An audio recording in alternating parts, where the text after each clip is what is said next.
absolute iron-fisted censorship. We have these left-wing social platforms with these Democrat billionaires. They cut off discussion about the laptop. They're cutting off the President of the United States, who's a candidate again, the press secretary of the President of the United States, because they're trying to share the story about the laptop. The phony journalists in this country, it's not a matter of journalism, investigation, knowledge, information, presenting it to the American people. Affirmatively destroying a story that would harm Biden before the election. Well, you saw what happened to Hunter Biden. Nothing, because his daddy's going to pardon him after the election. We've been saying that here literally for weeks and weeks and months, same with radio and even on Fox, and now the backbenchers have finally picked up on it because, as you know, they regurgitate it and they notice the same thing. So Hunter Biden's in the clear no matter what. That's why after the conviction, they all went out and had dinner. They didn't give a damn one way or the other. And on September 5th starts his tax trial. The most important tax trial never took place because the statute of limitations ran. And the Department of Injustice did everything it could to kill it, as did this David Weiss, the U.S. attorney. But they succeeded there. And they also succeeded on FARA, the Foreign Agency Reporting Act, because that statute of limitations ran on that too. And those two could have, of course, involved Daddy Joe, which is why they let the statute of limitations run, which is why they tried to kill this gun case. It was the judge who saved it and said, wait a minute, what the hell are you doing? Even after that, Biden, Hunter, and his lawyer, Abbe Lowell, were so arrogant they didn't agree to another agreement they tried to give them, so they had to go through with this exercise. And of course, he was convicted. It has nothing to do with the Trump case. This was an actual jury in Wilmington. That was the home court with a real judge. You notice she didn't do things in the courtroom that were controversial. You notice they knew exactly what they were charged with. The jury instructions were very clear. The whole thing was completely different. That was a trial, a real case, despite the best efforts of the left. And what's at the heart of that case, of course, was the Hunter Biden laptop. The laptop's the heart of the tax case. It's the heart of the gun case. It's the heart of all the cases.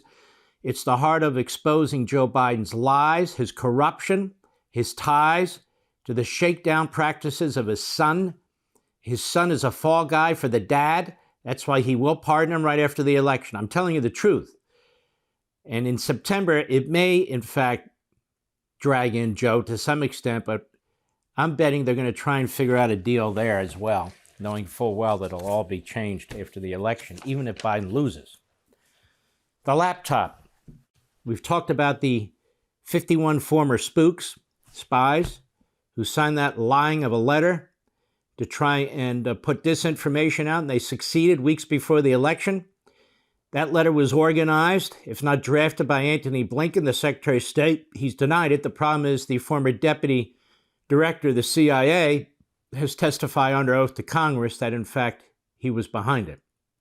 So is Sullivan, this whole crowd that keeps leaking to the media against Israel. The point is that during the debate, the last debate, Joe Biden pointed to his own dirty work. He knew it.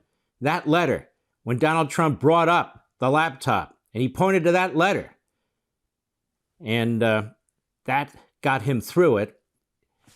Biden knew the laptop was legitimate. His son knew the laptop was legitimate. Listen to me. The FBI knew it was legitimate. The CIA knew it was legitimate. All of government knew it was legitimate. But they all sat back. And the media was spoon-fed this letter from the 51, and they wanted to believe it, so they believed it. And they lied to you, the American people. I'm going to play you a clip that's longer than normal to make the point. Now, that said, you need to understand that it's not just the laptop. It's whether the Sam Alito and the flags or whatever it is. The media are in the tank. The media in America are not a free media, not a real media, not what the framers intended, not what those who adopted the First Amendment intended. We have a Democrat Party, radical left media that supports big, iron-fisted police state government as long as the Democrats are in charge. And Biden knows it, the Democrats know it, they all know it. They work together. They're in the same social circles. They date each other, they marry each other. Some of them are in the government and then they leave for the media, vice versa. You see Stephanopoulos, Jake Tapper, they're perfect examples, but there are multitudes of them. On Freedom of the Press, a book I wrote, lays it all out. But let's take a look at this, how they did the cover-up for the laptop, because that laptop is filled with information that is devastating to Joe Biden, Mr. Big, Mr. 10%, and all the rest of it.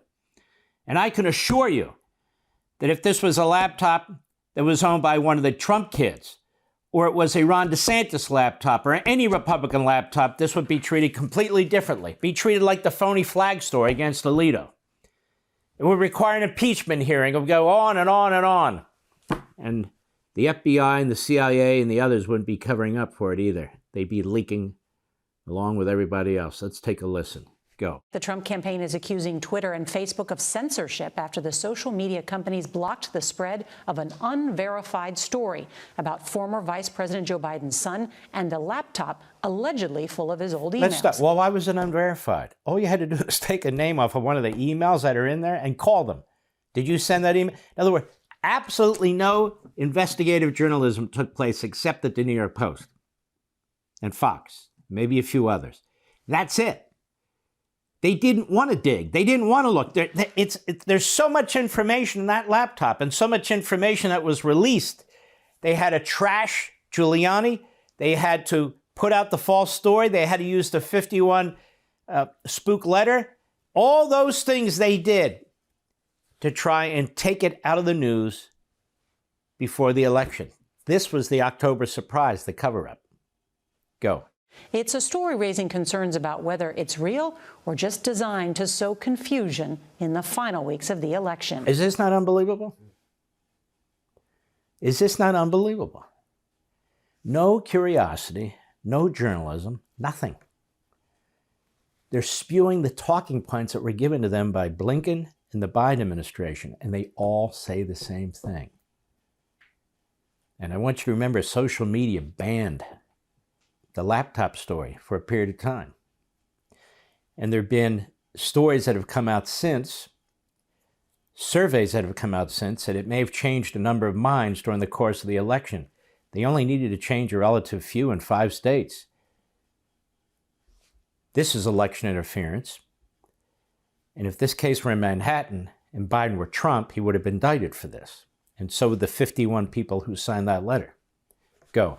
Experts say it has all the hallmarks of information laundering. This looks like your classic disinformation campaign. I'm doing this for a reason. This is CBS Evening News. This is not a news story. It is pseudo-news. In fact, it's worse than pseudo-news.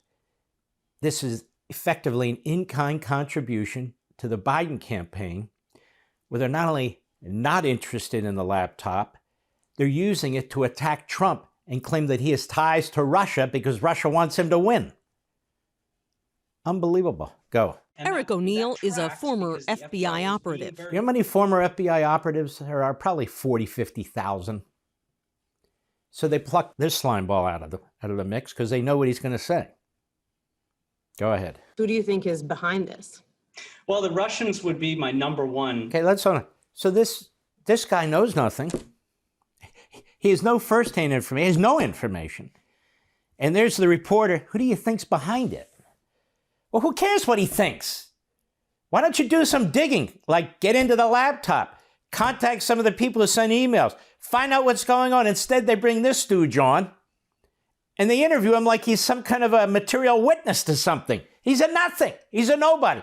But that's how they promote the narrative. That's how they project it. Oh, all these experts are saying it's got to be the Russians.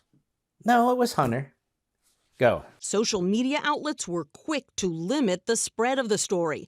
Twitter briefly suspending the accounts of the Trump campaign and White House press secretary after they tried to share it. Twitter and Facebook have limited... Look.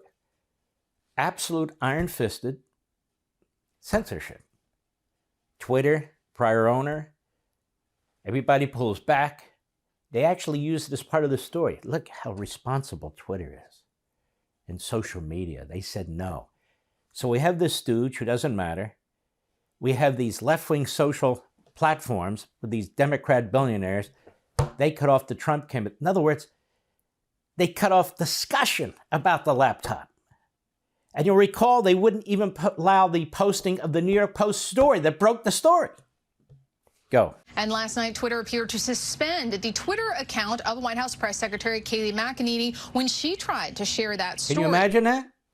They're cutting off the President of the United States, who's a candidate again, the press secretary of the President of the United States, because they're trying to share the story about the laptop. They just cut it off. Now, it's got to be the Russians. How do we know? Well, we got this letter. 51 guys signed it, and we just spoke to one. He said, yeah, it's got to be them. Who else would do such a... The phony journalists in this country, it's not a matter of journalism, investigation, knowledge, information, presenting it to the American people. Affirmatively destroying a story that would harm Biden before the election. They didn't want to look under the sheets. For more, sign up for LEVIN TV.